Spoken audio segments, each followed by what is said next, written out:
good leader, that we produce more leaders, we inspire people to take responsibility.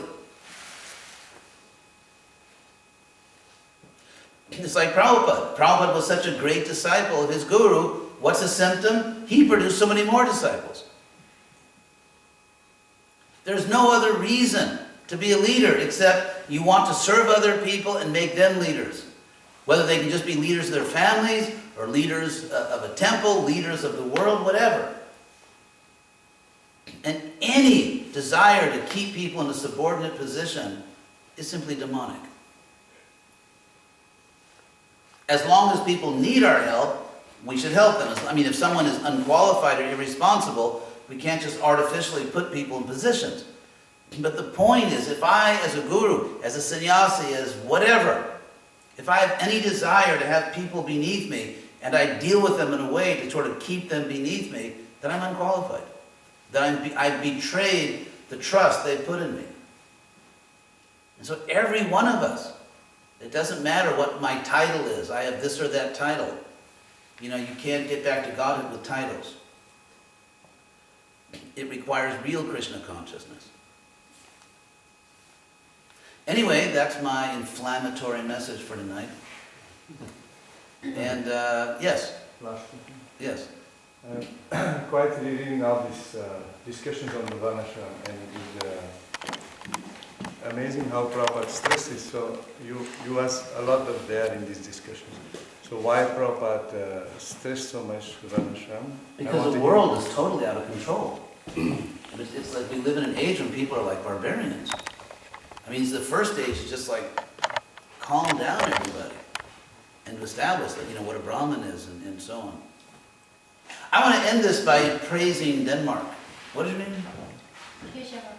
Keshav. Yes, I asked you to go to Denmark. Denmark's a great country. I've been traveling around Europe, and it's fascinating for me because, for one thing, I'm sort of a historian, and Europe has always fascinated me. Denmark was voted to have the best government in the world in terms of honest government, happiest people. So, I mean, Denmark is actually, even in terms of material life, it's a model for the world.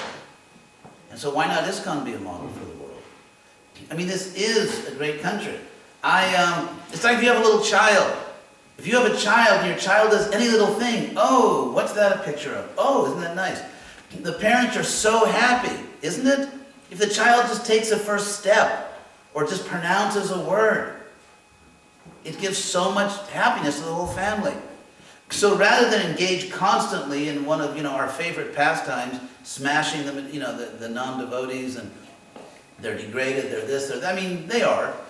But the point is that why not be like loving parents, like any little thing they can do?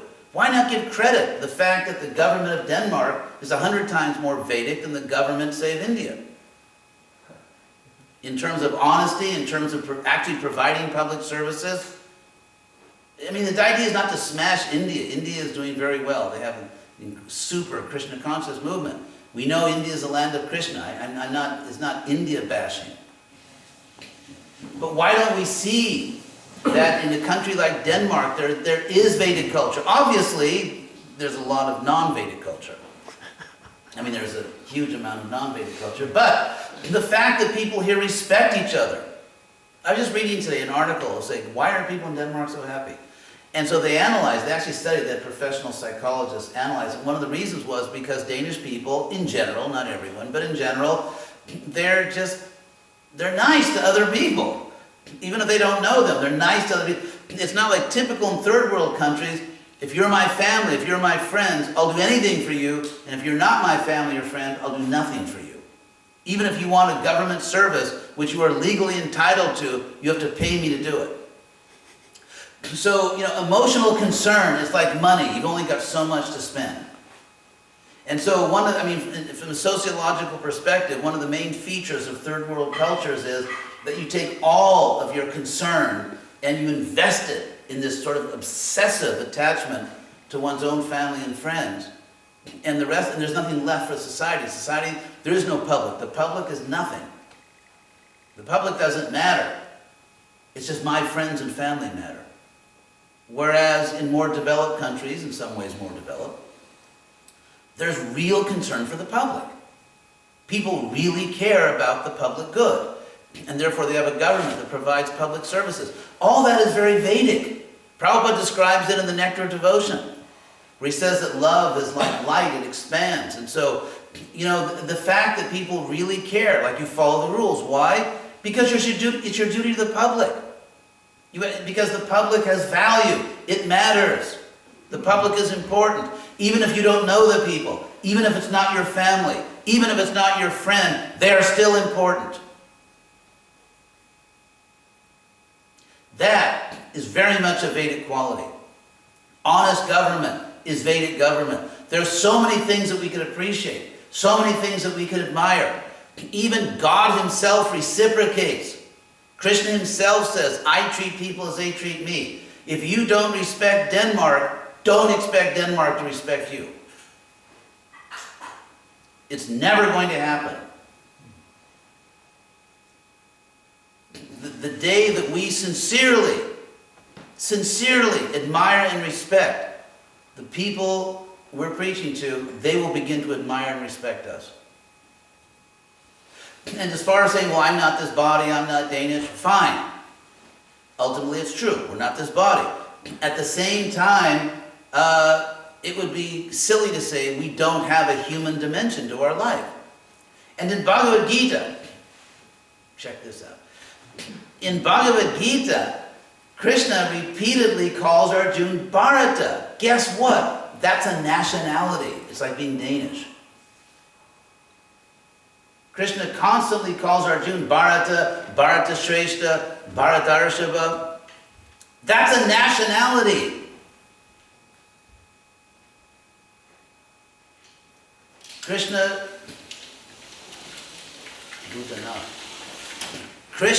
showed respect for Arjuna's nationality. That was a country. So yes, we're not this body, that's true. But at the same time, if you don't feel solidarity with the people of this country, they will not feel it with you. If there's not a real feeling of affection, like, yes, I care about these people, I respect these people. If we don't feel that, they will not care about us and they will not respect us. It may make us feel good to, constantly talk about how bad non-devotees are. Maybe it does something for us psychologically. And we should be aware. Obviously we have to know that certain things are wrong. But it's not very promising for having a relationship of mutual respect and admiration with the people we're trying to save. Children, just like even a baby knows perfectly well if the parents love him or her. A child can hardly talk, but the child knows this person loves me or this person doesn't love me. If even a baby knows that, do you think that the people of Denmark don't know it? Do you think they don't know what we think about them?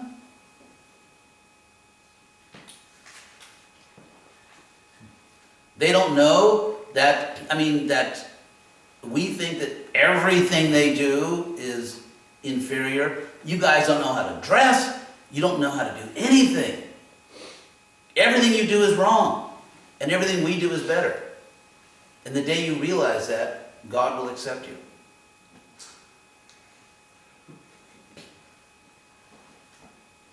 It just doesn't work that way. And again, the more we go to the Paramahansa stage, the more we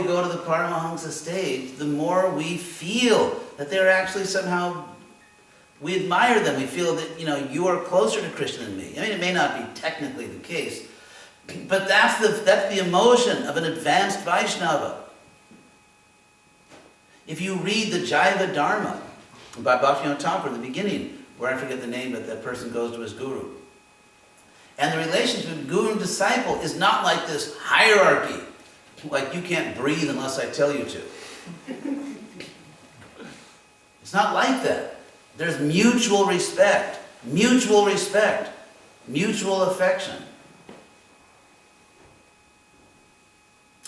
Anyway, hope I haven't offended too many people. So last thing, then we have to end, yes? Maharaj, very, very important thing for me. You are speaking that the past is existing in our emotions and future similar. But if we will understand that we are in present and Krishna is in present with us, so how to, and if we can, to, I don't know, cut off or abandon these emotions, connected to the past or future, and that We have to become absorbed in serving Prabhupada's mission. And it's our responsibility to Prabhupada to figure out a way to make this movement successful. When I went into Prabhupada's room, because we were having success in Latin America, I'd walk in his room, the first thing he would just say, how many temples did you open? How many books did you distribute? How many devotees? It was like this ecstatic relationship. We have to figure out the way. Prabhupada said modern society is a headless body. The problem is that ISKCON, the devotees, are a disembodied head.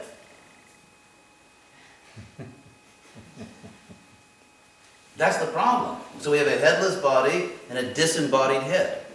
Because you can't have if the body really has no head, logically the head has no body.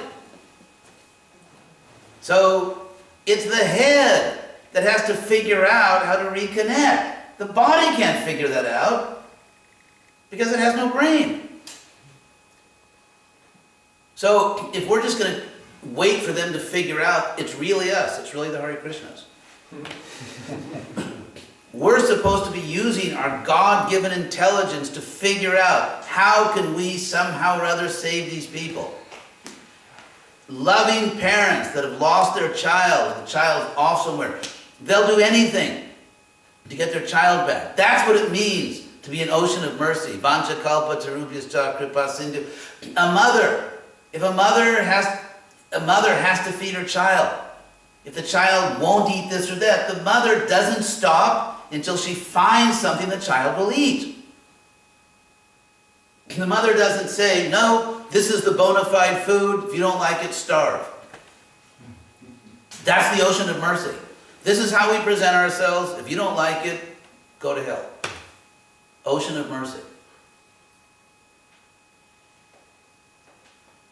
The mother, isn't it?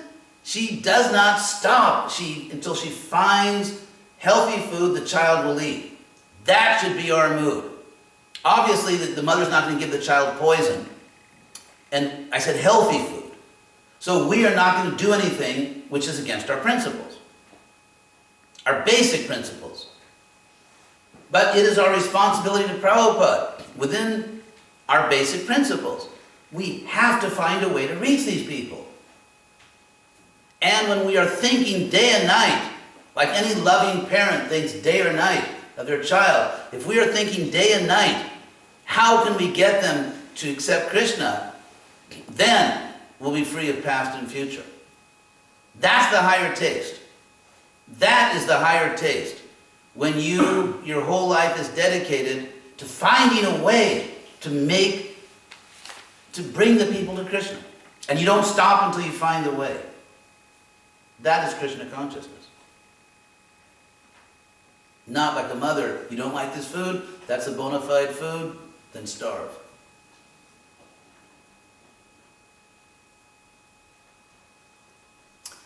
Anyway, thank you for this opportunity to address you, and you are living in a great country, in my humble opinion. There are people here really nice. Everyone knows that Swedes are more reserved. The Danes are a little more outgoing. And warm, that's very famous. And the Norwegians are kind of in between. So, Krishna has given you this amazing opportunity. You live in one of the best countries in the world. I mean, everyone rides bicycles here. I mean, you really live in one of the best countries of the world, so why not find a way to save these people? So thank you very much. Srila Prabhupada ki jai. So let's remember our Jai.